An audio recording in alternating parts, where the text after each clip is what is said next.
quick intro for you guys. My colleague at HoopsHype today dropped all 30 teams trade candidates.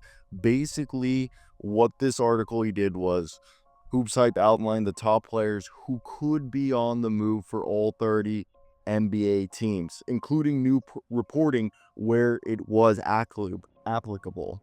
Don't know why I struggle to say that. So before we start today's video, you can just go to the timestamps, skip to your team. I'll probably also clip all these into their own individual videos.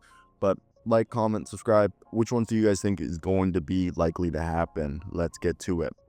Outside at a playoff spot, they're having right now kind of a resurgence with their team fully healthy. I think Trae Young is seeming like the guy they want to build around. They have a lot of defenders. Jalen Johnson looks good, but Trae Young and his running mate Clint Capela is being replaced by Onyeka Okongwu, and it is believed by executives around the league that Clint Capela, who's an expiring $22.2, almost $22.3 million deal, is up for sale.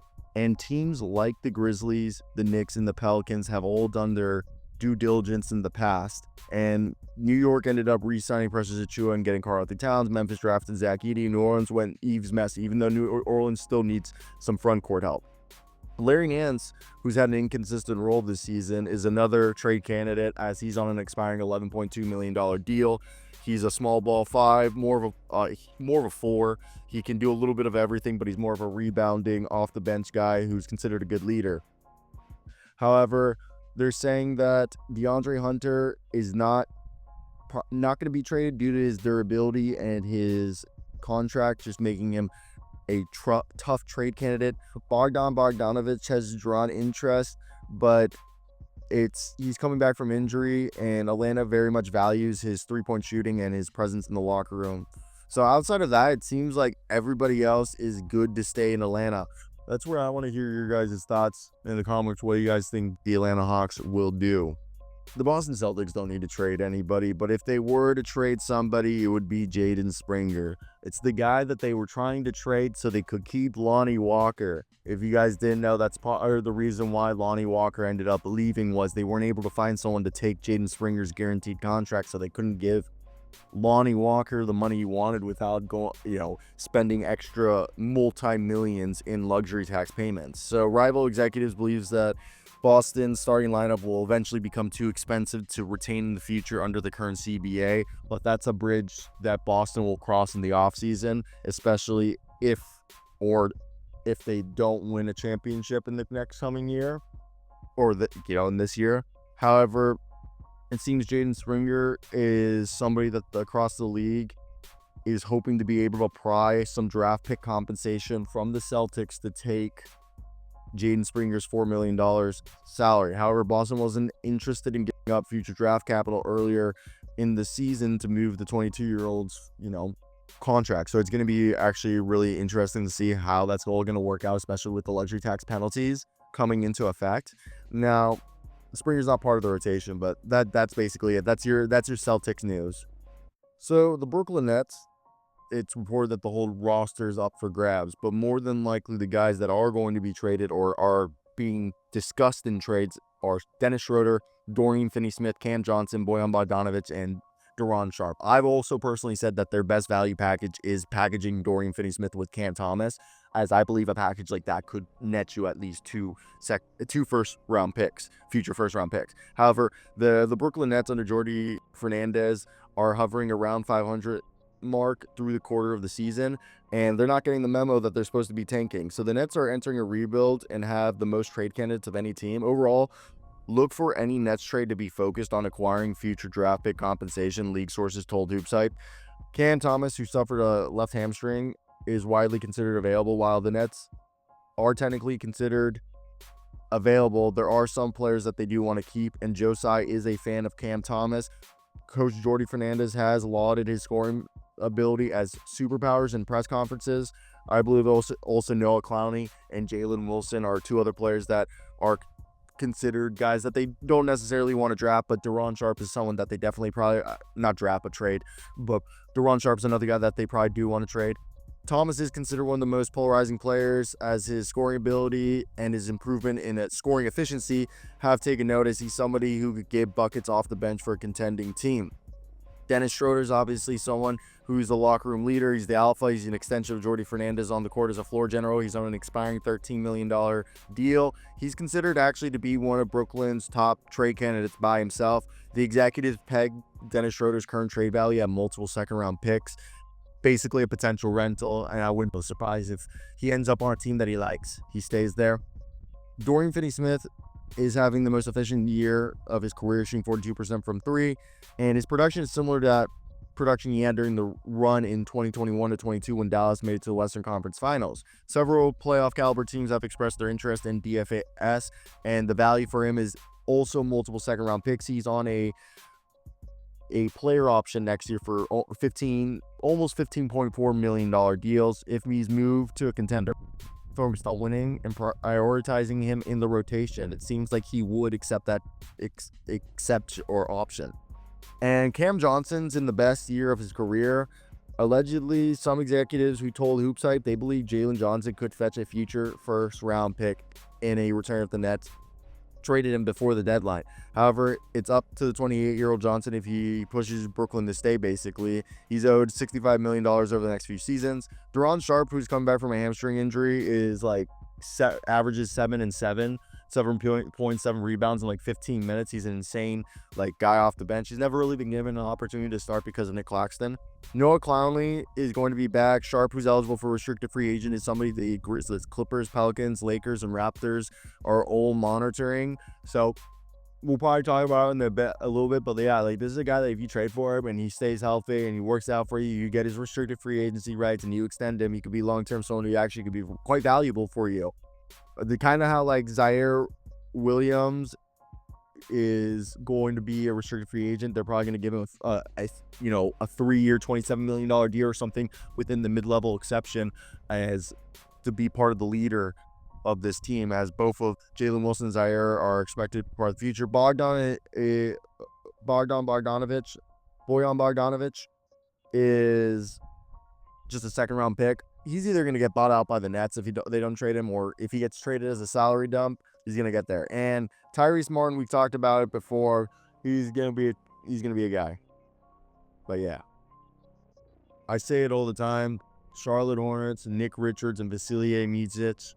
Vasi, baby, is a guy that if you're a contending team like the Denver Nuggets, the Dallas Mavericks, the Lakers would rather have Micic than Gabe Vincent. There's tons of teams that would like to have Micic. There's tons of teams that would like to have Nick Richards. And also supposedly Cody Martin's up there. And the Charlotte Hornets are allegedly getting calls from several playoff caliber teams. Nick Richards, Cody Martin, Vasilije Micic. All three guys are quality role players on flexible contracts. And new executive Jeff Peterson and head coach Charles Lee have been basically playing everybody on this team due to injuries, as well as, just trying to see what they have. And Nick Richards is the one who's consistently drawn the most interest, and I've said that, and that's because he's averaging a double-double production, as Mark Williams has been out for most of the season. And he's on a flexible contract, $5 million this year, non-guaranteed next year for $5 million. And I believe you acquire his rights so you can extend him this offseason. Allegedly, from what league sources told HoopsHype, he's going to be available for 2 second-round picks. And the eyes of those executives, however, an asterisk to that equation is the health of starting center Mark Williams, who has yet to play this season.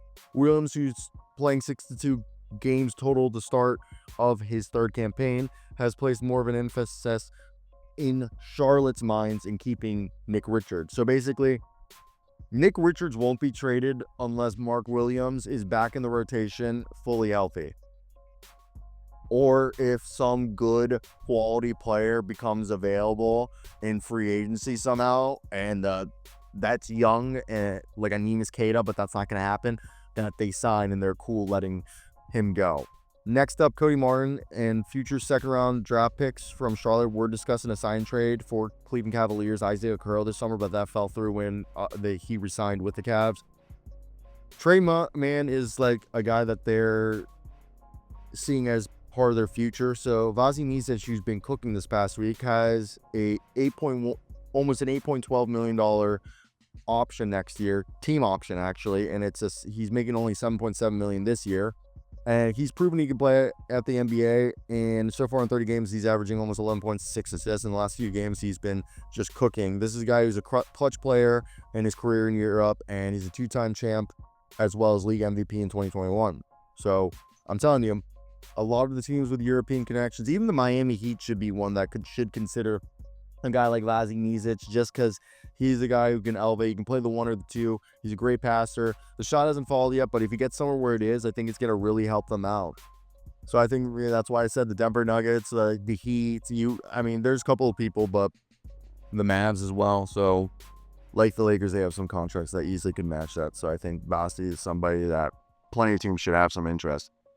Feels like we talk about the Chicago Bulls every other day, but this offseason, DeMar DeRozan and Alex Caruso were already gotten rid of. So with that being said, the Bulls are obviously in the movement of youth. So Zach LaVine, Nikola Vucevic, and Lonzo Ball are all available for trade. I've said it before. I think Lonzo Ball is either going to be salary dumped, is more than likely going to be salary dumped and either play out the season on a bad team, or he's going to get bought out and end up on a contender or the Charlotte Hornets and then enter free agency. I think Nikola Vucevic is either the perfect guy for a team that if you are either the New Orleans Pelicans and you're trying to trade someone like I guess in this case you would be looking maybe like a CJ McCollum for, Vooch and Patrick Williams packaged together, and then you throw in Karl Matikovic and Jeremiah Robinson Earl, something like that. Zach LaVine's the hardest. The Zach LaVine trade that makes the most sense, the only team that seems like they could be an interested party out of desperation would be the Milwaukee Bucks. It'd be Chris Middleton. And if you're the Bulls, you're just either asking for some second round picks or maybe just a straight up swap because Middleton makes less money and his deal ends earlier. But Zach LaVine has played well after appearing only 25 games last year. He's shooting career highs from the field in three-point range, but he's owed $138 million through the 26-27 season, including his player option. Vucevic is on fire, averaging 20 points for the first time in 4 years, and he's owed $41.48 million over the next season through 25-26. And Lonzo Ball's on expiring $21.4 million, as I said. Unless a team like the Spurs or the Orlando Magic, but I don't even know what contract the Orlando Magic would send to I guess it would be Karl-Anthony, somebody else. It'd just be very hard for a team that were to trade for Lonzo Ball to keep him. I just see him being dumped somewhere, especially if you look at a team like a team, especially maybe like Charlotte, if they were trying to do a three-team trade where you'd be packaging Vazi Micic, Cody Martin, and Nick Richards for Lonzo Ball and something else. I really just think he ends up like on the Wizards and either plays out the season there or gets bought out and ends up on the Hornets with his brother or ends up on a contender or back in Los Angeles. That to me just makes the most sense, as I wouldn't be surprised if they would he would just try to go somewhere situationally where there isn't pressure and he can just play out the season and then go into free agency with his value somewhat rebuilt so he can get a deal that's partially the mid-level exception. We talked about this in our season preview, but the Cleveland Cavaliers are a team that's definitely looking at like a luxury tax salary dump, and that's because when they brought back Okoro, they were about just under $3 million over the luxury tax, which basically means if they don't get rid of either George Niang or Isaac Okoro, or a combination of Sam Merrill's non-guaranteed contract and Tristan Thompson's non-guaranteed contract, then they'll be over the luxury tax, which will then mean they'll be incurred, I think it's like tens of millions of dollars in payments, and they're only $1.8 million. So they actually could shed that by just getting rid of Sam Merrill. And they're off to a hot start.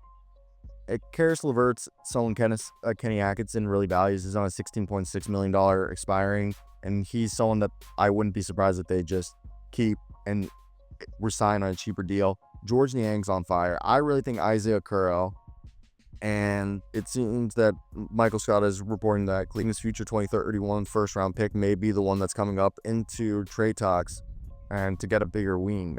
As I've said, look, George Niang is friends with Donovan Mitchell, and Okoro is one of the team's top perimeter defenders, but one could argue that Okoro, you could flip Okoro for someone who's equally as good as a defender making less money. Like, hypothetically, Josh Okogie is making $8 million a year, and you could do a 3-team trade. Obviously, Okoro would have to go somewhere else. Josh Okogie to the Cavs, and then we'd say, let's say Okoro goes to the Nets, and you have, I don't know what the contract would be. Let's say it is a Deron Sharp. Deron Sharp goes to the Suns. Deron Sharp makes less than Josh Okogie, so that deal works because of the tax aprons. Handicaps aren't going to affect them there, so that is one possible way. I also do believe that just cutting Sam Merrill might just be the easiest way. I know that they don't want to get rid of Sam Merrill, and I wouldn't want to get rid of Sam Merrill either. They seem to also really value Tristan Thompson and but Sam Merrill's 28 years old. I know he's playing 19.5 minutes a night for them, so he's really a key part of that rotation. And that's where, again, it becomes hard to see who's is going to be. I really do think that Okoro, if you can find an Okoro deal, as I said, for like a Josh Okogie or another high-level defender who's on a near minimum or minimum deal, that you can do a 3-team trade. Especially, like, I think that Josh Okogie one's a great example of what could be done. I guess a Jayshawn Tate would be another one. You could trade for Jayshawn Tate or Jeff Green on the Houston Rockets. They make less money, so you would be able to save right there if you send Okoro there. That would probably also be a lot cheaper than you think. So the next one is going to be, of course, we got to talk about the Dallas Mavericks and Maxi Kleber, a guy who is a long-time holdover. And after adding Klay Thompson this offseason, the Dallas Mavericks were always a team that was seemingly going to make some potential upgrades, especially when Dante Exum got hurt. And after losing in the NBA Finals, people definitely thought that this was going to be a team that was going to be able to parlay either one of their contracts into another player. So I think right now, where you look at a guy like Maxi Kleber, and we said it before, I mean, John Collins would be great, as he would be someone who could help this team as a switch big. And league executives have poked around to see whether Dallas would part way with either Daniel Gafford or Derek Lively, but they've been met with initial resistance for now. Instead of parting with one of their coveted centers, the Mavericks are potentially looking to dangle their 2025 or 2031 first-round pick with Maxi Kleber. Additionally, Quentin Grimes and Olivier Omax basically could be packaged in that deal. It's worth noting that Grimes and the Mavericks were apart on contract extensions before the season. However, he shot the ball from the perimeter so far really well, and his perimeter defense is solid and has started as a replacement at times. And Prosper vaulted up draft boards ahead of the 2023 draft, but has been stuck on the depth chart as proven veterans on a championship team just are taking those minutes. So they're above $5.3 million above the luxury tax. So if they can't get someone who's a lot better, just trading Maxi Kleber by himself could unload that remaining $22 million contract, as well as, and allow this team to get under the luxury tax, which is definitely something that they're trying to do, as if they can't get someone better. But as I said, if you can package Quentin Grimes, Omax, and Mr. Maxi Kleber, all three of them together, for a guy like John Collins, I think a guy like John Collins is going to allow you to root. It'd be insane. And John's on a deal currently. I think he's currently making 26, so that deal's actually a lot harder than it decides. So don't even think that's possible. But at that point, you could get someone who is around. I mean, you could call up the Brooklyn Nets or the Portland Trailblazers or even the Washington Wizards and try to see if like a Matisse Thybulle, who they've had interest in the past, or a Malcolm Brogdon or a Kyle Kuzma is available, which would, one of those guys they could actually trade for still and still be able to remain underneath the luxury, get underneath the luxury tax, and bring in another guard like a Brogdon bring in another wing like a Thibault or another big in a Robert Williams. So I think that's just something that, when you look at it, it's not too bad of an idea. So I definitely, that's actually not that bad. The Denver Nuggets have been trying to get rid of Zeke Nnaji's contract for forever.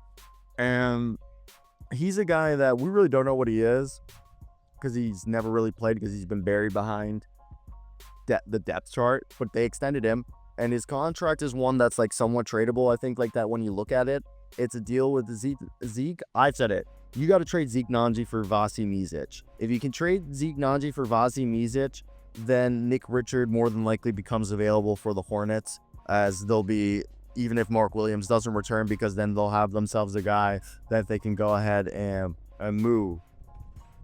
But yeah, I think that when you look around the league, the easiest deal for them to do is clearly going after a guy like Vasi Micic, and I think it just makes the most sense. There's a connection already there with Nikola Jokic and Vasi Micic. Now, this is a guy, Nikola Jokic is on pace right now to win his 4th MVP in 5 years, averaging a triple-double. Jamal Murray's early season shooting struggles with the absence of Aaron Gordon with a right calf strain is leading to Denver having an underwhelming start compared to their championship contending standards. While Christian Brown has been a revelation, as he's done a great job replacing KCP, who went to Orlando. However, Peyton Watson and Julian Strawther have seen their minutes and production rise this season, which was an emphasis for Denver. Now, the core four of Jokic, Murray, and Gordon, and Michael Porter Jr. are all signed through 2027. And the Nuggets will look to tinker around the edges, and that one player that they're dangling through trade talks for the past 2 seasons and is on the start of a 4-year, $32 million extension is the 23-year-old Zeke Nnaji, who is like a switch big. He can play the 4, the 5. He's, at this point, you probably wanted to be a 5. Coming out of college, he was supposed to be like a decently rebounding guy. It's actually just a rather precarious situation with Zeke, because he's just been buried. But even then, like, DeAndre Jordan's bad knees get more minutes than Zeke does. As I said, it just makes sense, because we talked about the Nick Richards trade earlier, that if you're gonna go, if Nick Richards does get traded, it's either Mark Williams is back or they get themselves a young big, and this young big could be Zeke Nnaji, who's actually a really good athlete for a 6'11", 240-pound guy who has like a 7'1" wingspan, runs the floor well, and I've always thought he had skill. I think he's a guy who finishes around the basket decent, and the three-point shot, we don't know if it's there or not, but he was a decent mid-range shooter in college. He put a high effort on the glass, especially on the offensive side, and he was able to dribble a little bit, and he could be a rim protector. So I think there are enticing features when you look at a guy like Zeke Nnaji, my apology. And if you could trade him, like a 3-team trade that we could realistically talk about is where you send Vasi to the Nuggets, Zeke to the Hornets, and I'm trying to think of what team would be the one that you would try to get themselves who needs a backup big or is trying to get a cheaper big. I mean, the Pelicans maybe send you somebody or something along those lines. The Detroit Pistons, obviously they're having a way better year this year, but like you still have to like understand that they're probably in hopefully the last year or the second to last year of a rebuild under Trajan Langdon and JB Bickerstaff, as they're looking like a team that could be in the mix for a potential playing spot. Jaden Ivey and Cade Cunningham is the duo that we hope they could be. Cade Cunningham's a stud All-NBA player. Jalen Duren is playing like well. It's just the defense, you know, we all know that, and the low basketball IQ plays. But the players that are available for trade for Detroit Pistons are Beef Stew, Isaiah Stewart, Tim Hardaway Jr., Malik Beasley, and Paul Reed. Now, Tim Hardaway Jr. is making $16.1 million currently, as he's someone that I honestly, he's a salary dump, I feel like, if they were to trade him. I think Malik Beasley is someone you could get, but both of them are shooting well from three-point range, and they're on the final year of their contracts. While Detroit has placed the premium on three-point shooting this season, I think, and having veteran presence in the locker room, both could be short-term rentals for playoff caliber teams that could land, so you know, at least second-round picks in compensation for the Detroit Pistons.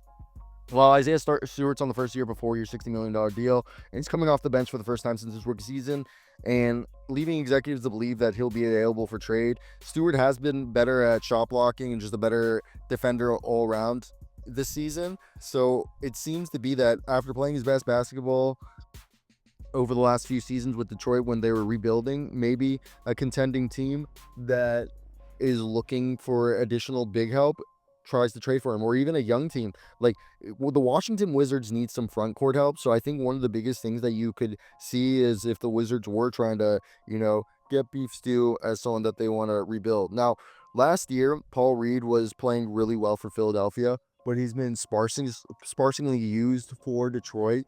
And he's someone who's on non-guaranteed deal this season and next season. So keep an eye on Reed as a potential salary filler in trade talks, especially if it's a multi-team deal, as he could even command a second-round pick from a team seeking some front-court depth in the trade market while trying to shed some salary, as he has some value. Like, I really do, now that we speak about it.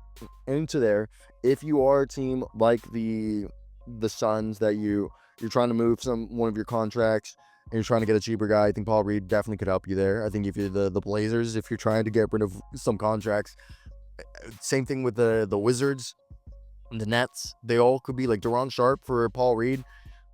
It could be something that, both teams could have interest in. Throw in a second round pick to swing but and that's what I'm saying, is that there's room for things to happen, and I think it's all going to come down to if just the cost and how good Detroit is as we approach the deadline. Golden State has like a 12-man rotation, so obviously they're going to have some trade talks, especially Jonathan Kuminga, rejecting the extension they offered, and the whole with DeAnthony Milton also being out for the season, and the rumor is that they're going to use his $12 million as a trade chip, and he can actually be traded and then re-signed in this offseason. So after missing last season's playoffs, the Golden State Warriors are in a great season, and this is a team that actually owns all their first-round picks except for the 2030, which is top 20 protected, to Washington.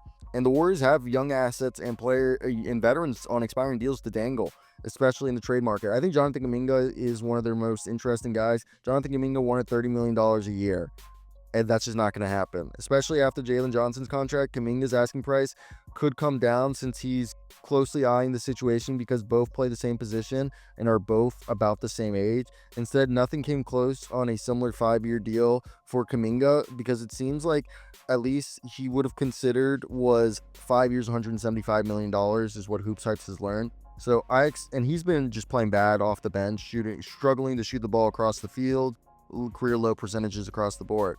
Moses Moody was extended on a 3-year, $39 million deal, which is about $13 million a year. And since then, he's shot 39% from three and has been about 17 minutes a night, a rotational role player. And he's somebody that Moody could be a part of a package in a bigger deal. And Steve Kerr still doesn't play him 20 minutes a night, an NBA executive told HoopsHype.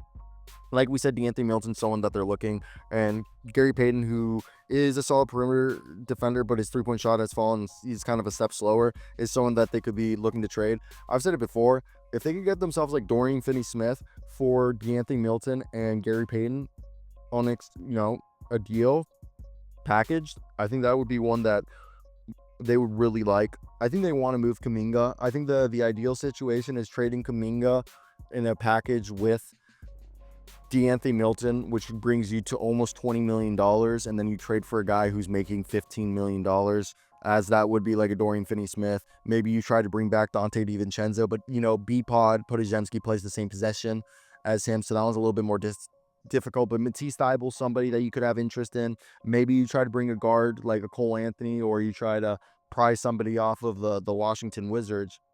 But I think there are deals out there for the Warriors to do, especially with how the market's playing out. And I think they just want to, doing the trade is going to allow them to have an easier time to cut down the rotation, which is like 12 guys deep, which is absolute asinine to think about, that they have a 12-man rotation. And it's unheard of. That's definitely where I want to hear your guys' thoughts. If you're a Golden State Warriors fan, what would you do and why? Let me know. Next up, ladies and gentlemen, of course, we got to be talking about those beautiful, you know who they are. Yes, the Houston Rockets.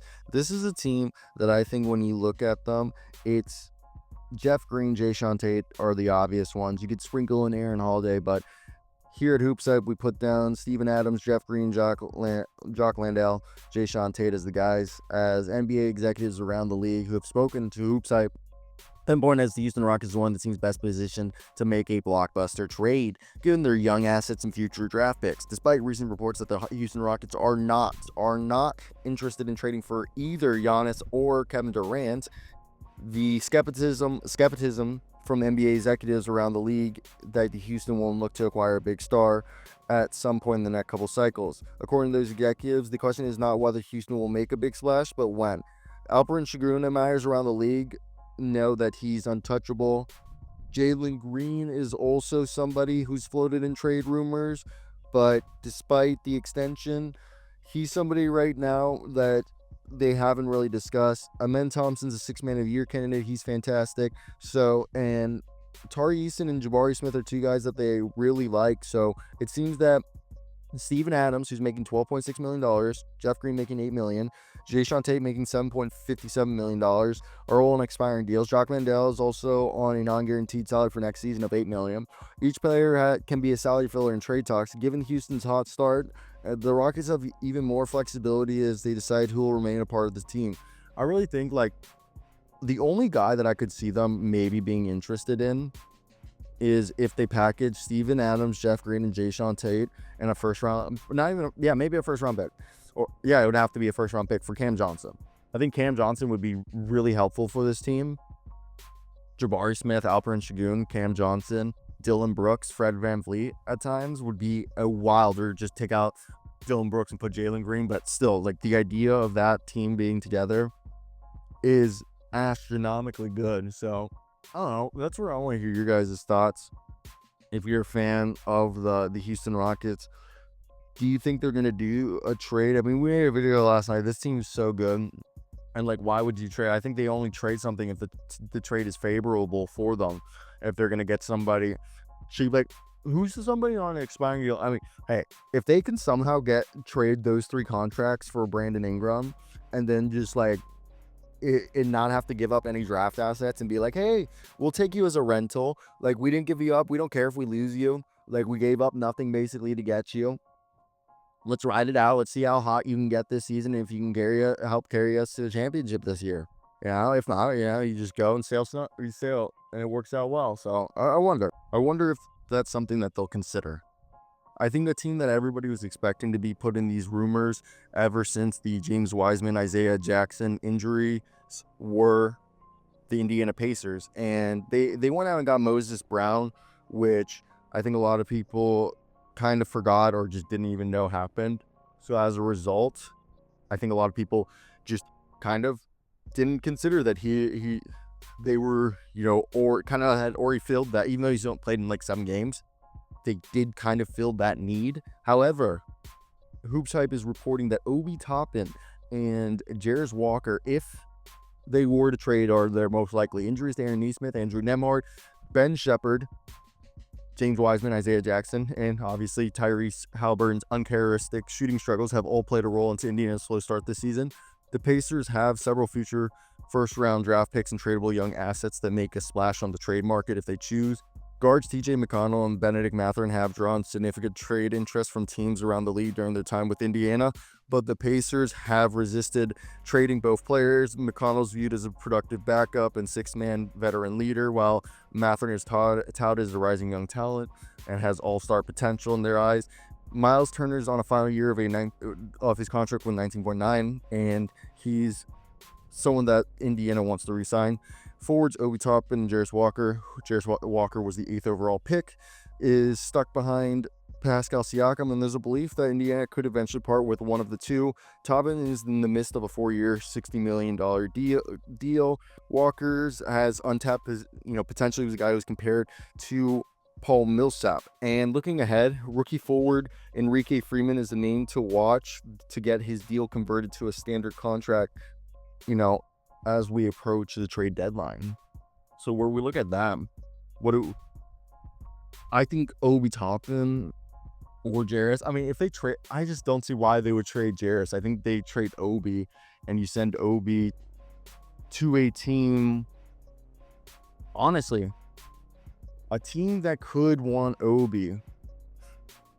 If you can take Jeff Green or Aaron Holiday and Steven Adams off of Houston's hands, you get yourself a reserve big and a leader and some leaders and a backup point guard and Holiday. I actually don't think that's bad of a move. What do you guys think? Or is that just preposterous? I just think it's definitely an interesting situation, especially like where they're at. But I want to hear your opinions. If you're Pacers fans, do you think they'll make a move? They don't actually have to make a move, and I think the only move that they do make is making a roster spot open for Enrique Freeman to be converted from a two-way to a standard contract, which is just probably cutting Moses Brown, let's be honest. We all know this is the one for the Clippers. PJ Tucker and Bones Highland. Come on down. They've been trying to dangle this. I don't know if people really care for PJ Tucker anymore. I'm going to be quite honest. And the same might go for Bones Highland. Like, they actually might have to attach assets to move those. At this point, buying out PJ Tucker might be more feasible than actually, I guess, trading him. So let's just get right into it. Let's talk about it. And what is the report? So heading into the season, people thought they were going to be a bad team. I actually think they've been a lot more competitive. I thought they were going to be always competitive just because of how the squad was built. I thought it was a really good makeup and that they had talent. But, Ivica Zubats is looking like a most improved player candidate. And then you had Norman Powell looking awesome. And I think Derek Jones Jr., Chris Dunn, and Kevin Porter Jr. have been fantastic. But PJ Tucker's $11.54 million expiring contract, as well as Bones Highland, who makes, I think, like $4 million. It's about $15 million you have right there. Could be included in a salary filler as a trade. After the team landed Chris Dunn, the writing was on the wall for Bones Highland, who's recently turned 24. He'll be eligible for restricted free agency. Given Highland's age and contract situation, there's a chance the team will trade him for a second-round pick, maybe even, a team like his former executive, Tim Conley. I personally would try to see if Minnesota would be interested. And I think they're definitely going to be doing stuff when it comes to looking at how they can raise the ceiling of their current team, which I feel, if you're watching or looking at like how they're building this roster, I think it is a very modern team. You have a rebounder, you have a multiple perimeter defenders. The team how they're playing without Kawhi Leonard, and if they're able to continue to play how they are when they get healthy, basically if they can turn Bones Highland and PJ Tucker into like Nick Richards or Vasi Micic, I think that's a win in my eyes. Honestly, that's a win. I really do believe that. So with that being said, I just think at this point, looking around, hey, if they can get Bojan Bogdanovic for PJ Tucker and Bones Highland from the Nets, that would be one of, if not the greatest, combination of deals of all time. Lawrence Frank would be the greatest GM. I guess it's now Trent Ridden, right? Is that who it is now? Trent Ridden, Michael Winger left, so I think that's who's running the team now. But yeah, the Los Angeles Lakers. So it's the same team, same players. D'Angelo Russell, Rui Hachimura, Gabe Vincent. I've said it. Hey, what team has no team has, maybe the Orlando Magic might have interest in D'Angelo Russell, but I personally think the only team that looks at this lemon and says we can make lemonade with it is the Brooklyn Nets. So the NBA executive who spoke with HoopsHype, believe 2 future first round picks in the 29 and 2031 are the team's most coveted trade assets given the Stepien rule. The Lakers can trade 2 unprotected first-round picks and 3 swaps overall. In addition to those draft picks, D'Lo, Rui Hachimura, and Gabe Vincent will be discussed in trades. Coming off his 2 best shooting seasons of his career. So where I look at this, I think if you're the Lakers, you're trying to flip D'Lo. I really think the best deal is if you can somehow get Dorian Finney-Smith and Deron Sharp for D'Lo and Gabe Vincent. I think that would be, you get a backup big man, you get yourself a wing defender, and you move off of D'Lo. In this case, you keep you've gotten rid of Gabe Vincent, so you really don't have another backup point guard. Maybe you go out and try to get a Dennis Smith Jr. from free agency or something along those lines. But yeah, I think that's where it just becomes a bit difficult where to see how this all comes down, as Russell is the third highest player, making $18.69 million, and he's on the rumor mill. Hachimura has been a consistent starter, but he's never risen to the level that he played in that playoff run. So for me, this guy's making $35.26 million through 2026, and I just think that's a lot of money, and people are a fan of his. I think they're going to keep him because I don't think you're going to get anyone better than Rui at that position. Outside of that, I think if they weren't going to do a D'Lo trade, or if they were going to do D'Lo trade, I think another D'Lo Gabe Vincent package is Malcolm Brogdon with Jonas Valanciunas. I mean, they could trade Vincent and a few future second round picks to try to land Jonas Valanciunas straight up, but I would like the idea of Brogdon and Valanciunas, which is, I believe, like $25 million, $26 million, and then the 18 plus 11 million of Vincent and the 18 of D'Lo would bring you to almost like $30 million. So you'd actually be saving money and upgrading the positions if you were the Lakers right there. I really don't think that's too bad of a deal for them.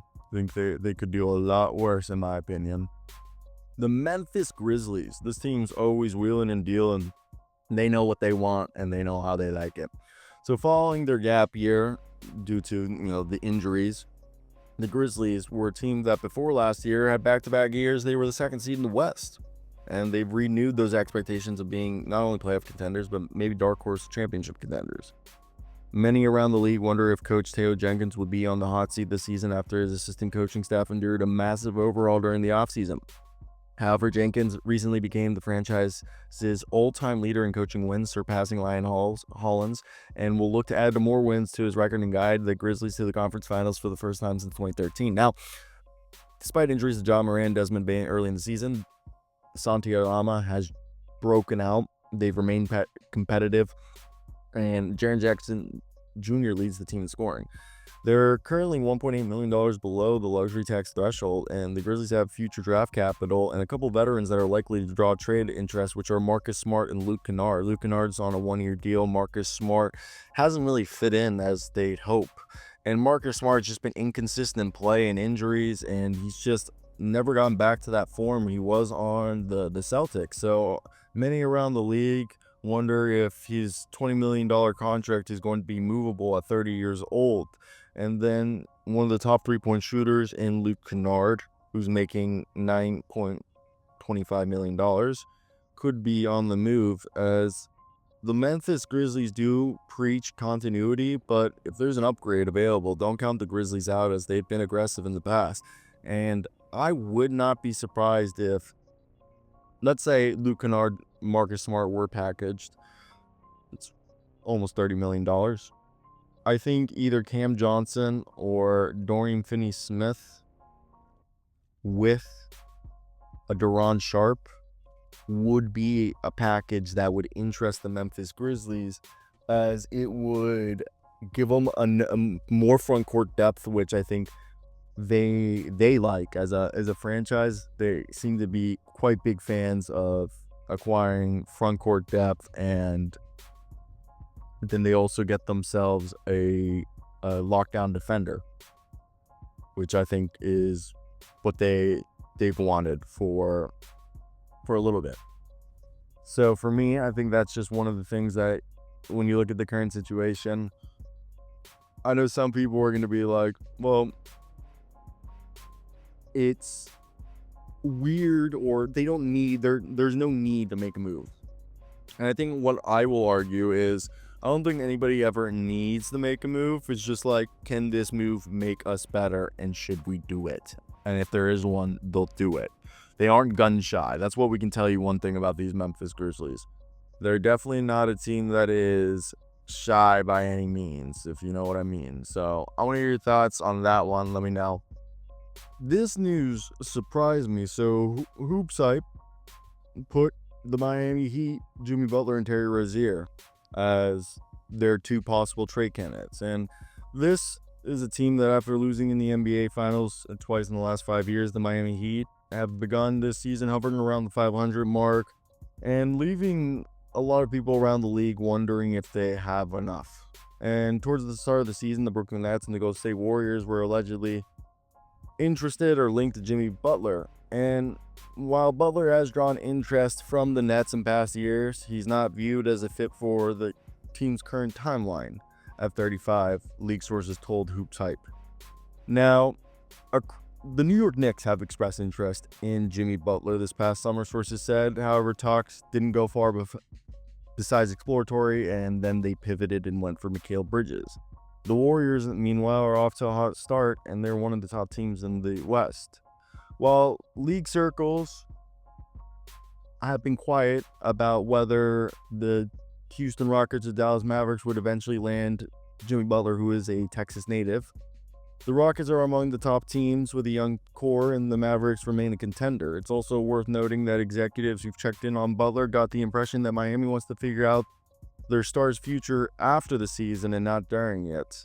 Aside from Butler, the top Heat trade candidate is, they have as Miami's future first-round picks, or they have most of them, is Terry Rozier, as that's what NBA executives have spoken with HoopsHype. The 30-year-old was recently moved to the bench, as his scoring production is the lowest in 8 years.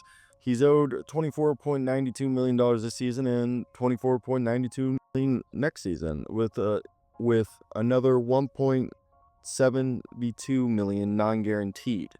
And the remaining salary becomes fully guaranteed if he participates in the conference semifinals and plays in 70 regular season games. So I'm going to tell you, I've been going to Heat stuff, and they seemed like they were trying to make it work as hard as they can.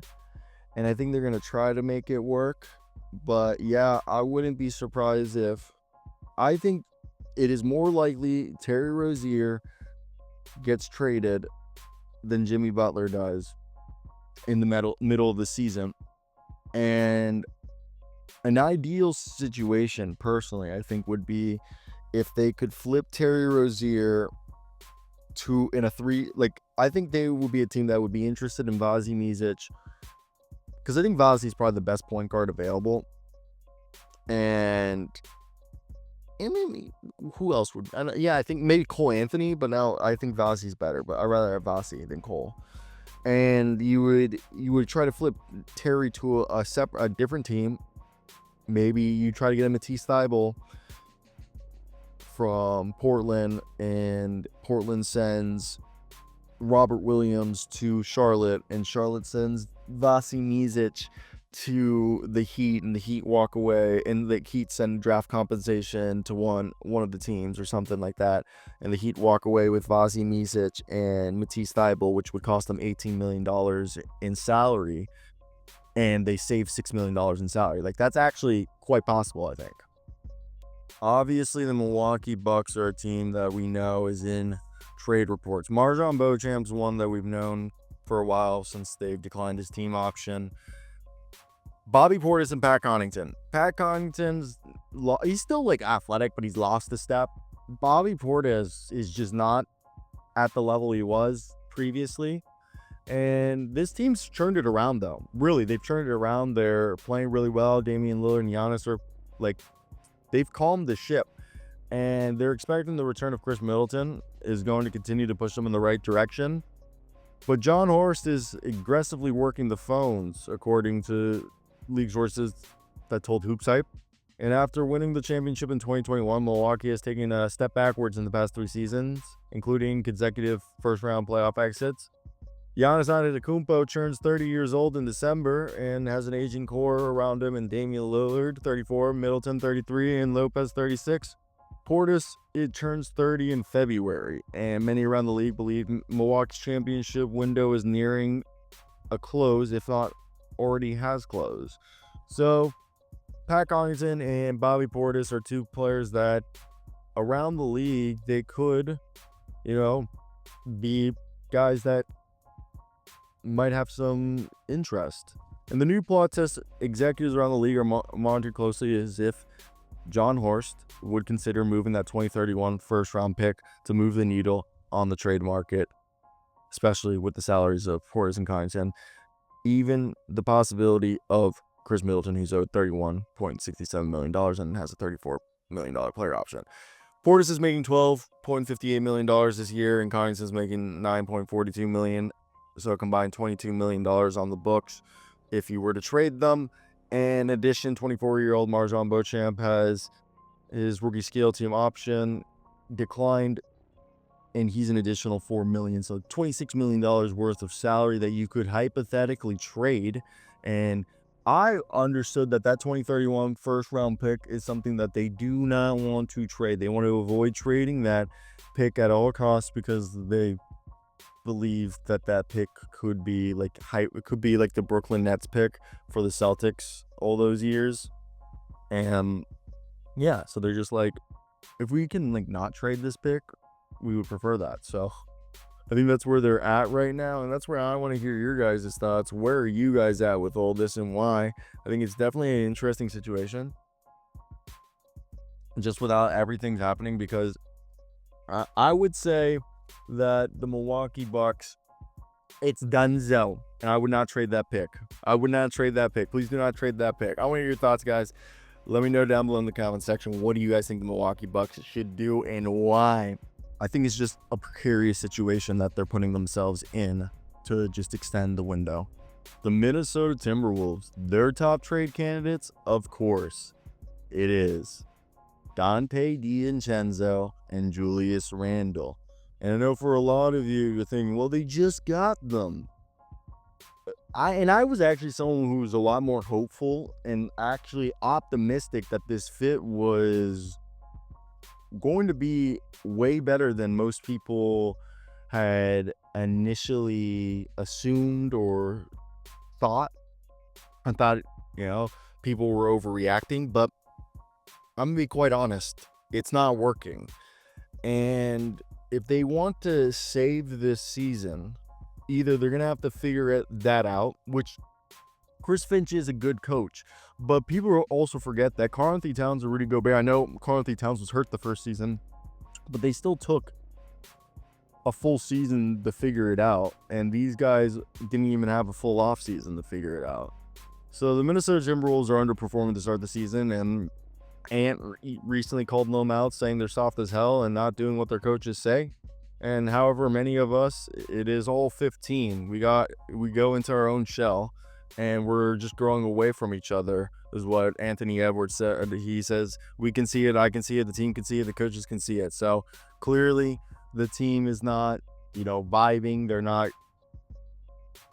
The message is not hitting the same as it had in the past. And that is a problem, especially when you acquire Julius Randle and Dante DiVincenzo to give you the cap flexibility and to extend the window that you felt had been peaked with Karl-Anthony Towns and Rudy Gobert and Ant. And we always knew Karl-Anthony Towns and Rudy Gobert was an awkward fit. But as Anthony Edwards pointed, the chemistry for the team overall has not yet developed after a seismic trade at the start of training camp. And coming off of shoulder surgery, Julius Randle has been an efficient shooter from the field, but his rebounding rate is the lowest of his career. Coach Chris Finch worked with Randle during their time together in New Orleans and knows his game well, so there was actually optimism for better cohesion as the season progressed. However, Randle has a $30.94 million player option, and if he doesn't mesh well with the Timberwolves teammates soon, he could be a candidate to be flipped again ahead of the deadline. It's worth noting that Naz Reid is seemingly a better fit and is only making $15 million next season, and he has the support by the Minnesota front office as they developed him. And for context, Reed averaged 19.8 points and 8.5 rebounds when he played 30 to 39 minutes in 24 career games. Fellow newcomer Dante DiVincenzo has struggled mightily shooting the ball, and coming off his career high with the Knicks, he's just had a slow start. And executives around the league still believe his 40% shooting from three past few seasons and the perimeter defense will allow the Timberwolves to have the flexibility to trade him if desired. Look, we got to do something, guys. I'd rather trade Randall before we trade Dante DiVincenzo. Just saying. The New Orleans Pelicans. Yes. Brandon Ingram and CJ McCollum. We talked about CJ McCollum before, and we'll probably have it, later, but Zion Williamson, CJ McCollum, DeJounte Murray, Trey Murphy, Herb Jones, Jordan Hawkins, and Jose Alvarado have all missed time during the start of the season. And this year looks like it could be similar to how the Memphis Grizzlies last year, just having an injury-marred gap year. And the injuries have caused the New Orleans Pelicans to sink to the bottom of the Western Conference. And this is a team that is nearly $3.6 million over the luxury tax. So according to league sources, the Pelicans, which they are looking to cut salary to avoid the luxury tax, as there's no point in paying the luxury tax if you're not even going to be a playoff team. And that means they'll probably make a cost-cutting trade at the deadline. Another major decision is what to do with the future of Brandon Ingram, who leads the team in scoring, 23 points, 5.5 rebounds, 5 assists. However, Ingram wants to land close to a max contract in free agency, while the Pelicans would prefer to pay him slightly above his current salary of $36 million. And he killed the trade to Utah, and Utah was willing to pay him the salary he wanted, but he didn't want to play in Utah. So this is seeming like what's happening here is Brandon Ingram wants near max or max money. Pelicans and most teams don't want to pay him that, so there isn't much trade interest for him. And then the team or teams that were interested in trading for him and giving him the extension, he's told them he won't sign an extension with them. So it's fine. It's not fine. It's difficult. Now, the organization is pledging to build around Zion Williamson this past offseason, and their fit alongside Brandon Ingram is still questionable because they're both ball-dominant players. And then in addition, CJ McCollum remains a 20-point scorer and when healthy, and he's viewed as a leader of the locker room by the organization, but his long-term fit with newly acquired DeJounte Murray is questionable, and at 33, with next year being a final year of his salary, if the Pelicans were to move somebody, it is most likely they move CJ McCollum, allegedly, as they would like, I guess, to send CJ McCollum somewhere and then just basically get a cheaper version. I know a lot of people are going to say the Orlando Magic, which honestly not that bad. If you can do either Jonathan Isaac with Gary Harris or Jonathan Isaac and Cole Anthony for CJ McCollum, I'm all for it, guys. I'm all for it. And that's where I want to hear your opinions in the comment section. If you're a Pelicans fan, what would you guys think the biggest areas needed to be addressed? If you guys didn't like that deal, CJ McCollum for a center could be the move, which I've said the Nick Claxton one is the one. The New York Knickerbockers. I always feel wrong saying that, the Knickerbockers.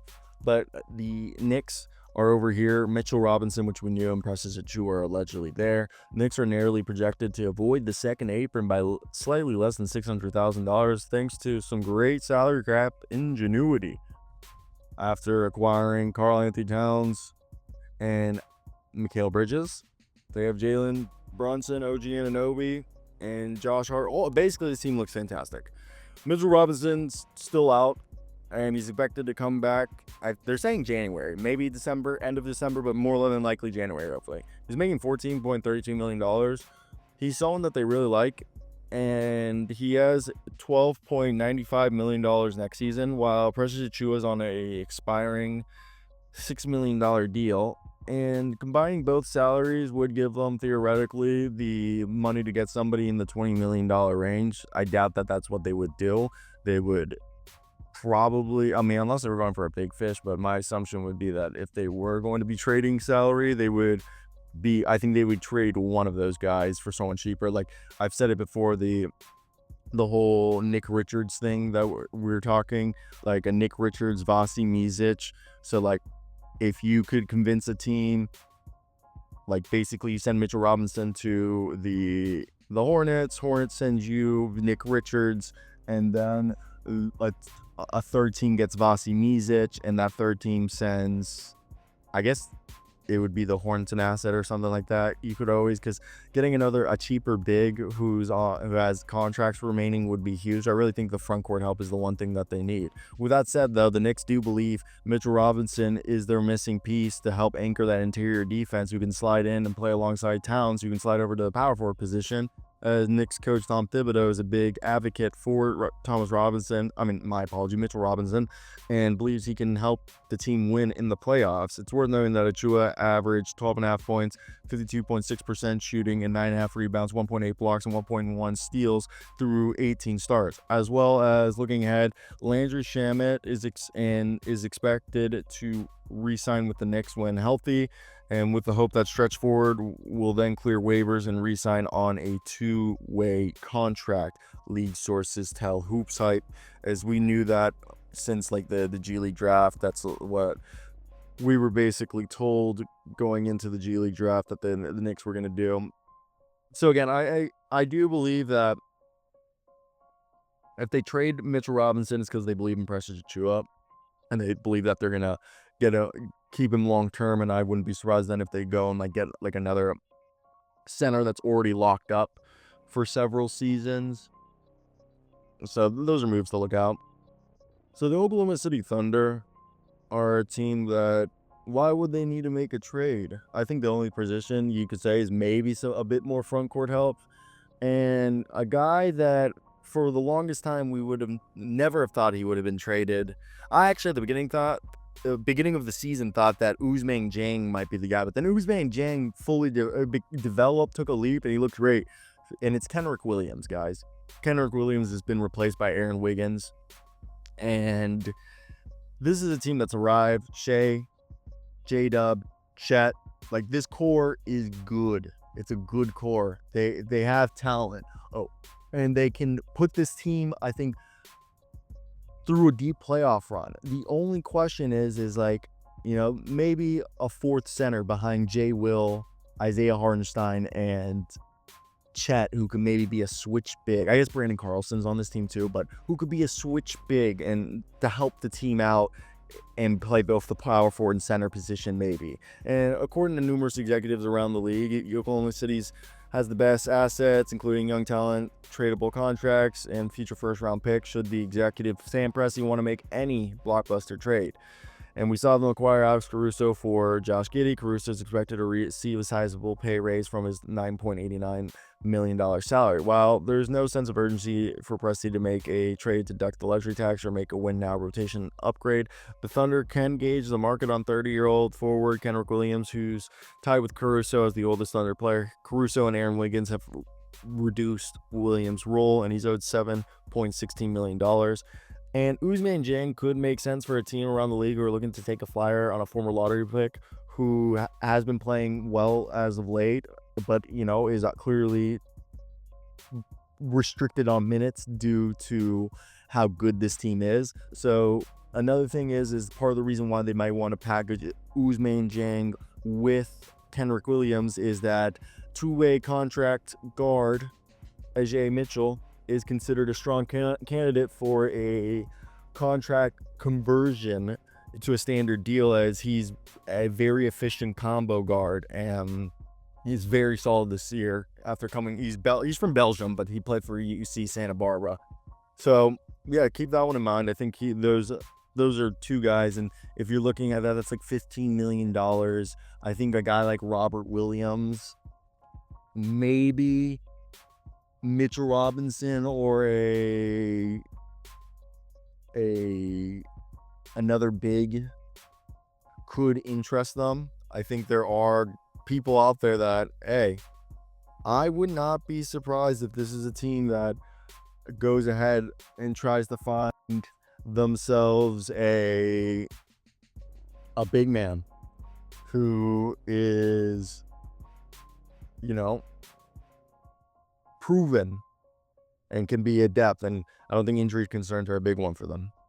So the most likely trade they're saying for a team like the Orlando Magic would be if they go ahead and trade Cole-Anthony, which I've said this one for a while. It just made sense that they would finally trade Cole, as I like Cole, but this year the minutes have gone down, and the Orlando Magic have done a great job of emphasizing continuity and just making sure that they develop their guys full way through, and it's paying dividends. But 20-year-old Anthony Black is legit, like I've always thought, coupled with Contavious Caldwell-Pope being brought in and Jalen Suggs becoming who they thought. It has significantly reduced the role of Cole-Anthony, making him a viable trade candidate around the league, and he's a guy who could be a six-man. And Gary Harris is also another movable contract with a $7.5 million team option for next season, and his role has also declined. However, Harris is considered a value mentor, leader, and remains a capable three-point shooter when called upon, so he's less likely. Cole-Anthony's making $12 million this season, so he's somebody that they could maybe package with another guy for. I've always thought if they can, we've all talked about it, the Anthony Simons. I've said it before, if they can figure out a way to get themselves Anthony Simons, I guess you would have to probably package Gary Harris or even just Jonathan Isaac with Mr. Cole-Anthony. But that one's definitely, I think, an interesting one. I think Vasilije Micic would definitely be someone that they would have interest in if he could. At this point, I think the Orlando Magic would just, we've said it before, if they could just have some guy who can just drop buckets for them on a nightly basis off the bench, just coming green light, be like a dead-eye shooter. That's what we've said. I mean, Cam Thomas would be perfect for this team.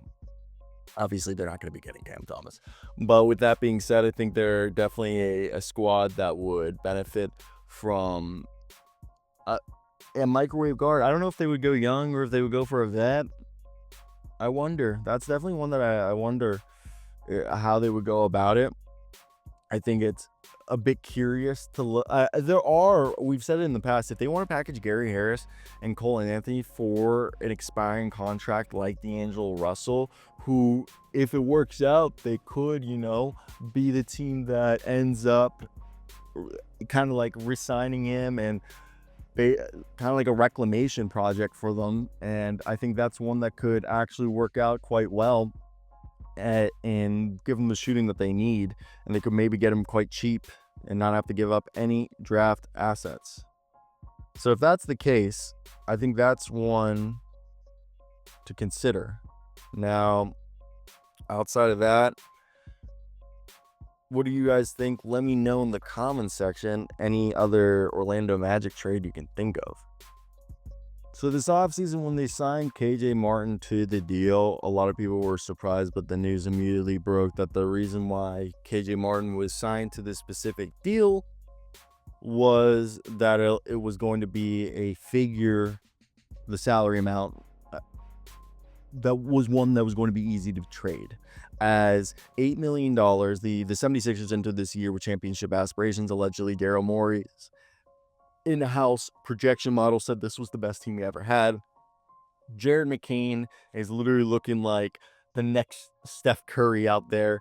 So the top trade candidate for the Philadelphia 76ers is KJ Martin, who signed a 2-year, $16 million contract with a fully non-guaranteed $8 million salary for next season. Martin's near $8 million salary for this season was designed with a potential trade candidate in mind elsewhere around the league. Sources told HoopsHype. Kelly Oubre and Caleb Martin also have similar salaries, but were both viewed as key rotational pieces heading into the season, and they're not really valued that much by people around the league, so nothing has changed since then. And KJ Martin hasn't played bad. He's been all right, and they could package KJ Martin with one or two of their future first-round picks between 2029 and 2031 for an upgrade now, if they wanted to. Like we've talked about Vasilije Micic a lot this video. He's a cheap guy. And thinking of guys under, I mean, if they could just try to get somebody off the Brooklyn Nets, especially, I think they need defense. So I wasn't going to say Cam Thomas, but hey, there's people out there that I think they'll consider looking at. bringing in as potentially, floor raisers. So Philadelphia continues to struggle and remain at the bottom of the standing. It's worth noting that the Sixers would keep their first round picks this season if it falls within the first 6 selections. Otherwise, it goes to Oklahoma City Thunder. And I would not be surprised that, again, if they do continue to suck, they would just maybe tank the season if possible.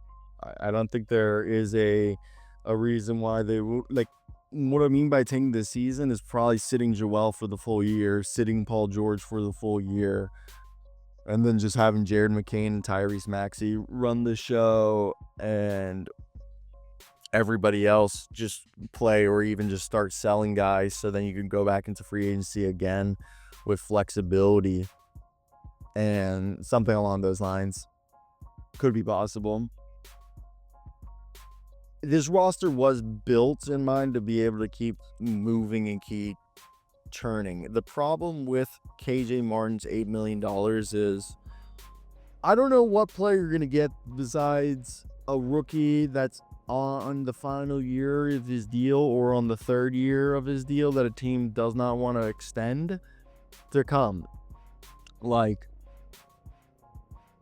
I just can't see a world where you're going to find someone who's going to be a game changer. That's it.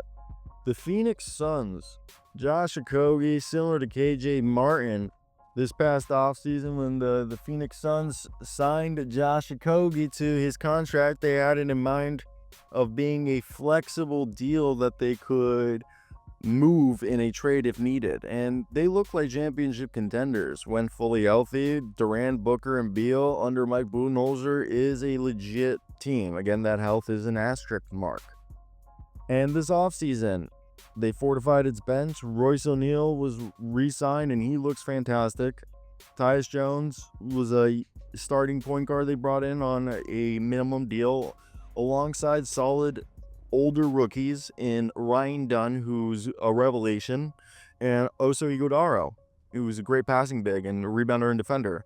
And Phoenix re-signed Josh Okogie to a contract that would be a tradable asset. They're paying him $8.25 million this season and $7.75 million salary for next year, which is non-guaranteed. Very similar to the KJ Martin deal. And with the payroll well above the second apron, the Suns have limited roster flexibility and will have to rely on the stars to carry the load. And they can only, so if they were to trade Mr. Josh Okogie, they have to take back a salary that is less than $8.25 million this season. Someone we've talked about a lot this video, Nick Richards and Vasi Micic, they could only trade for one of them, but each are making under $8 million. So that is a tradable salary. To give you an example, I'm not saying that they should. I think the problem with Nick Richards is the only one out of the two that makes sense. The problem with Vasi is the defense. It's too much of a liability for them at that point. So for the Suns, outside of that, if they're interested in something that another team is selling, like a Daron Sharp on the Nets, I'm trying to think of another rookie scale contract guy that is going to be able to play or shoot and do. I think it's definitely interesting to see how this all goes down and just works out for them, because again, $8 million is not that big of a deal. Like, you aren't gonna get earth moving guys. Maybe you got Joe Ingles from the Timberwolves. He's been out most of the year, so I don't know how that one's gonna make you any better. It's just incredibly difficult, in my opinion, to find a trade that is going to make them better. I said the same thing about the 76ers. What trade is going to make them better for an $8 million salary? There aren't many good players making under $8 million in the NBA that are tradable. Because if they are on a contract, it's because they're on their rookie scale deal and they're probably not going to get traded. The Portland Trailblazers did what a lot of teams don't want to do when you rebuild and take on long-term salaries. And now, I think one of the funniest things is that Robert Williams is actually quite coveted. So because of, regardless of his durability, he's just seen as like a high level reserve big for a contending team on an affordable salary. We've heard the Jeremy Grant rumors. HoopsHype were reporting that Robert Williams, DeAndre Ayton, Jeremy Grant, and Anthony Simons are all the top trade candidates for the Portland Trailblazers. As Portland has heavily invested in drafting and developing their young core of Donovan Clingan and Shaedon Sharpe, as well as Scoot Henderson and Denny Avdia. Denny Avdia is only 23. And I think the fact that they got Denny Avdia for Malcolm Brogdon, 2 first-round picks and 2 second-round picks, they gave up a lot. And he's been playing really well defensively. His shot hasn't been falling, but I like this core. And the jury's still out on Scoop, but Donovan Clingan has already showed flashes of being an elite rim protector with great touch. He's like 7'3", and he has like a 7'7" wingspan. And it looks like that Robert Williams is finally healthy, that they could sell him. While I've said this all the time, there is no team in the league that is desperate enough for a center that is willing to trade for DeAndre Ayton. So you're kind of stuck with DeAndre Ayton, in my opinion. I don't know what team that would trade, unless like the Timberwolves are so desperate to get rid of Julius Randle and Dante DiVincenzo, and they're like, you know what, it worked one time, let's put Gobert next to another center. Except this time, this center doesn't shoot threes. I just think that's the whole problem there. While Jeremy Grant has drawn consistent trade interest in signing that 5-year, $160 million contract, there's been a difference in opinion on his value. The Portland Trailblazers have been unwilling to trade Grant unless they get 2 first-round picks in return, while interested teams are only willing to give up 1 first-round pick, as they view Jeremy Grant's contract as a neutral asset. And Shaedon Sharpe is leading the Blazers in scoring and is viewed as a potential all-star, at least floor-wise, and if he hits the ceiling, could be an all-NBA. Now, Scoot Henderson, drafted 3rd last year, is the franchise's long-term starting point guard, is Damian Lillard's replacement. Anthony Simon, coming off of a injury-shortened 23 to 24 season, has struggled to find his rhythm to start the season, and some people will question if the 25-year-old is finally available. And I've said the Orlando Magic and a lot of teams, even the San Antonio Spurs, if Anthony Simons is available, I think those are some teams that should be knocking on the door like, hey, let us in. Let us in. We're interested. We're interested in this guy. Because Anthony Simons, I don't think people are realizing how good off the bench he could be for some teams as a shot creator, as a facilitator, table setter, just being an offensive engine off the bench for a team would be huge. Hey, maybe trade Jamal Murray for Anthony Simons. They're saying the Sacramento Kings are potentially looking to move Trey Lyles and Kevin Huerter. The report here at HoopsHype is, with the heightened expectation following the addition of 35-year-old DeMar DeRozan, the Sacramento Kings have underwhelmed. The executives around the leagues are monitoring if the team is going to be willing to part way with either future first-round picks or 24-year-old Keegan Murray, or even Devin Carter, who's yet to play this season.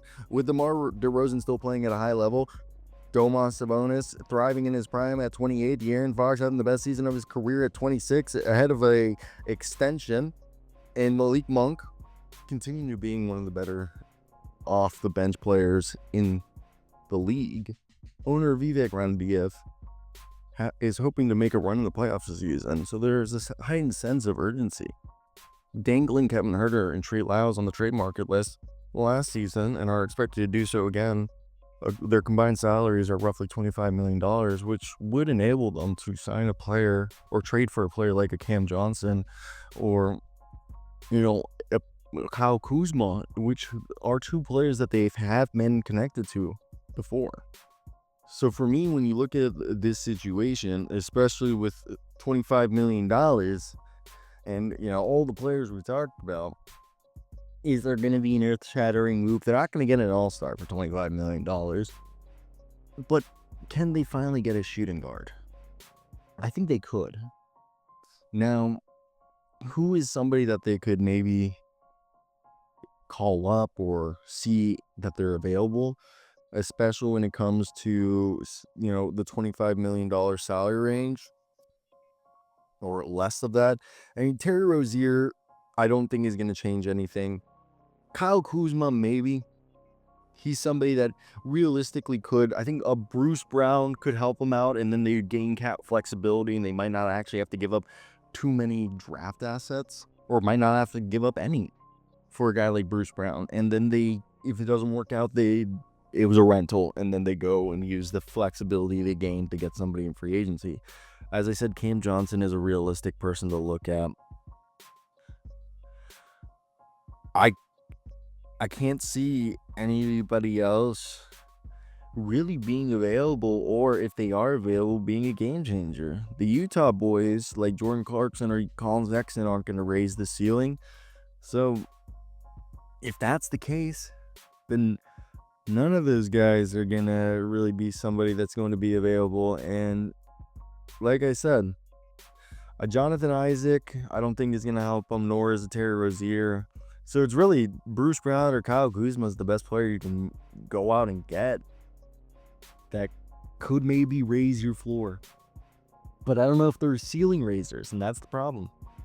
The San Antonio Spurs aren't really in the trade market, but if they were, the Spurs are largely ahead of their rebuild, obviously because of Victor Wembanyama, but because this is a team that has the point guard, Chris Paul, leading the way, leading the show, and he looks rejuvenated for this team at 39 years old. Similarly, when CP3 was on the Oklahoma City Thunder, a team many projected to be a lottery team, they defied the expectations.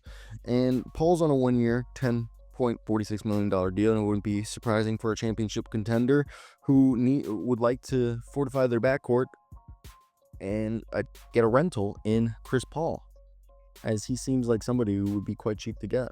Now, the question is San Antonio even going to entertain the idea of trading a guy who clearly is very well regarded within the organization? And with that said, San Antonio has valued Paul's leadership, mentorship, and the pick and roll he runs with Victor Wembanyama, and adding the veteran leaders with Harrison Barnes, emphasizing the foster of the growth of the culture and the growth of the players, and Wembanyama, Devin Vassell, Stephen Castle, Keldon Johnson, Jeremy Sohan, Tatum, how to win, and all those important things that come to when you nurture a new team. It makes it, in my opinion, highly unlikely that the San Antonio Spurs would trade Mr. Chris Paul. But if there was a trade candidate, I guess they're saying Chris Paul could be the one that gets them the most value out of all the players on the roster currently. And if that's the case, that does make sense, even though I don't fully agree with him. So time will only tell what they'll do. I think that they're a team that does value, their players. And I look at Keldon Johnson. Keldon Johnson is like one of the last holdovers from the LaMarcus Aldridge days.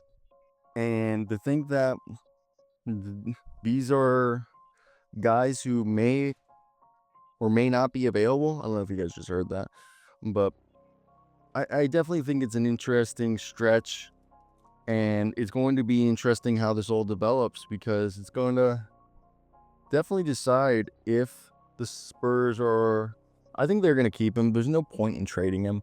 I feel like it'd be a dumb trade. You just be getting rid of somebody who's helping your franchise, but that's just my 2 cents on the matter. I'd like to hear your guys' as I think it's going to be an interesting season as we get close to the deadline for the Spurs. Now, if we're going to talk about the Toronto Raptors, I think it's obvious that Bruce Brown is their trade candidate. Bruce Brown, $23 million, is the one that is allegedly being dangled, and it seems like it's been all year that since they acquired him, they've been trying to get this guy off the roster. No, not that they don't like him, it's just they're trying to rebuild and he doesn't fit. I also think Jakob Poeltl is a sleepy dark horse to be traded. Very sleepy, but the Raptors, in my opinion, are a team that they are going to be ones that are trying to build around Scotty Barnes, Emmanuel Quickley, and RJ Barrett. I think Kelly Olynyk's another one to think about, but despite the slow start, RJ Barrett, Grady Dick, and Jakob Poeltl are all playing the best basketball of their lives. and Chris Boucher is having a bounce-back season. And the Raptors could choose to sell high on Pirtle to teams looking for a center and trend further towards a complete rebuild, or look to move 31-year-old Chris Boucher, who's a good sixth man and a front-court player on the final year of his contract, to a team searching for some front-court depth. But either scenario remains to be seen. One prevalent belief through the league is that Toronto will look to trade Bruce Brown, who's on an expiring $23 million deal. Last year, Toronto declined several multi-second-round pick offers as they believed they wanted him to, and they believed they wanted to get first-round pick out of him. This season, Bruce Brown is yet to play after having arthroscopic surgical procedure on his right knee, and that's kind of like where we are at on that. Like, is he going to be back? Is he not going to be back? I think the biggest question is, I just think, is he healthy enough to be even traded? Because if you're trading for him, it's a rental and he got overpaid. So I think the other thing that is interesting about this is, what is the cost? I think it's 2 second-round picks and matching salary at this point. And that's honestly my opinion. What do you guys think? And if you're a team like the Raptors, you either want an expiring contract, like basically like a D'Angelo Russell or a Lonzo Ball, that you can either buy out or just have on the roster and then he leaves the team this offseason, or you're stuck with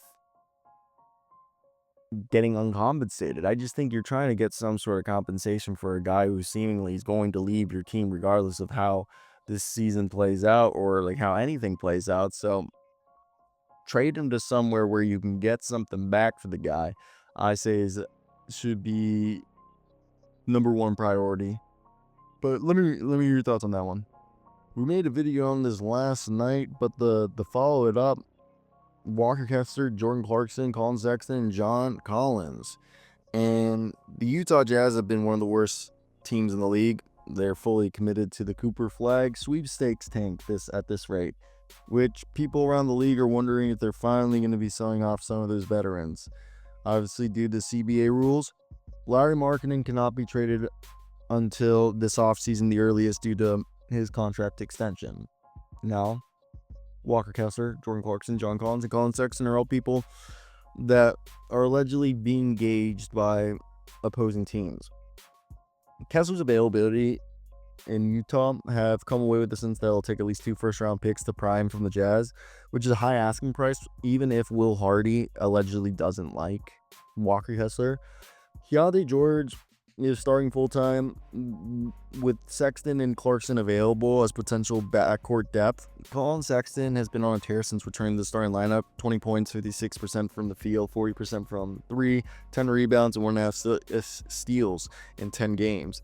And all 4 players have contracts that run through the 2026 season. And if Collins exercises his $56.58 million player option for next season, I just think when you look at this, like, Walker Kessler, contending team. John Collins, so many teams would love a John Collins, and John Collins is like top 5 in 6 Man of the Year race right now, if you guys weren't paying attention. And it's actually rather remarkable. I really think Colin Sexton and Jordan Clarkson is for any team that really needs some scoring off the bench and has the roster flexibility to do a deal like that. I just think it becomes rather difficult when you do try to do a deal like this because of the restrictions that will be placed on any contending team due to it being, high teen salaries, which typically don't bode well for, guards, just because there's such a plethora of guards in the league that there's just easier contracts to move, and it's not as easy of an argument to make when saying like, oh, this guy's super valuable when he's a guard, because like there's a bunch of guys who are 6'1" to 6'4" in the league in free agency that can do the same thing as others. So those skill sets aren't as inherent as someone who's like 6'6" and above who can do certain skills. So I think that's one thing that people do need to understand when it comes to players is like, okay, like, yeah, like some guys are valuables, but some aren't because of like their position and what they bring to the table. The Washington Wizards are a team that before the season, their general manager Will Dawkins said this team is in the deconstruction phase, which means Kyle Kuzma, Jonas Valanciunas, and Malcolm Brogdon are the main trade candidates. Kyle Kuzma is viewed as one of the team's leaders who keeps the Wizards competitive while helping build the development of the young core around him as a forward who can score and defend, even though he's not having a great year this year. But teams around the NBA believe the 29-year-old is worth monitoring as a trade candidate due to his skill set and declining salary over the next 2 years while in the prime of his career. Executives around the league believe that Kyle Kuzma does not fit the long-term timeline of this Washington Wizards core. The Mavericks actually almost traded for Kuzma last season before pivoting to get PJ Washington and Daniel Gafford. The Indiana Pacers were interested in Kyle Kuzma before they acquired Pascal Siakam. The Sacramento Kings have been linked to Kuzma for the past 2 seasons, and that would be like a Trey Lyles, Kevin Huerter deal. Outside of that, the Warriors have been interested in Kyle Kuzma, and that seems to be a deal that would probably be like the Anthony Milton and Jonathan Kuminga in a deal and for him, while the Bucks, that would have to clearly be a Chris Middleton deal with the 2031 pick. Lakers, you'd assume a combination of Rui or D'Angelo with Gabe Vincent. And the Heat, I don't know who the heck the Heat, Terry Rozier in a pick. Cavs, it would have to be a combination of Max Strus or Karis LeVert with George Niang, which again, on a lot of these deals, would be giving up a player that they like. So playoff caliber teams that need a center are looking at Jonas Valanciunas, who was acquired in a signing trade with the Pelicans to be a mentor to Alex Sarr, and he's taken a load off the younger players, guarding bigger front court players and being the rebounder. He's on like a 3-year, $30 million deal. It's paying him like $9.99 million, and he's been really efficient as their reserve big for the Wizards this season. And behind the scenes, Valanciunas has helped Sarr development by going up against him in practice, teaching him things on both sides of the ball. And the Lakers are among the teams that are interested in trying to acquire Valanciunas. So Malcolm Brogdon is another person that people are interested in, but he's an expiring contract with $22.5 million, so it'll be a little bit hard to move his contract. But it's looking like only one you could get a first-round pick is Kyle Kuzma. The rest is looking like second-round picks, and accompanying back contracts may not move the needle for the Wizards, as the Washington has many second-round picks already. Keep in mind, the Wizards had offers of multiple second-round picks for Tyus Jones last season, which they just rejected and let him walk. And lastly, Johnny Davis and Patrick Baldwin Jr. are potential salary fillers. Before NBA rosters were finalized, the Wizards tried to trade Davis and Baldwin's guaranteed contracts to get them off the books. And yeah, so that's where we are. Let me hear your thoughts. All right, that's the video. Go check out the article if you want to read everything at HoopsHype.com. Check out Michael Scotto. Follow me on Twitter and Blue Sky. That's it. Bye.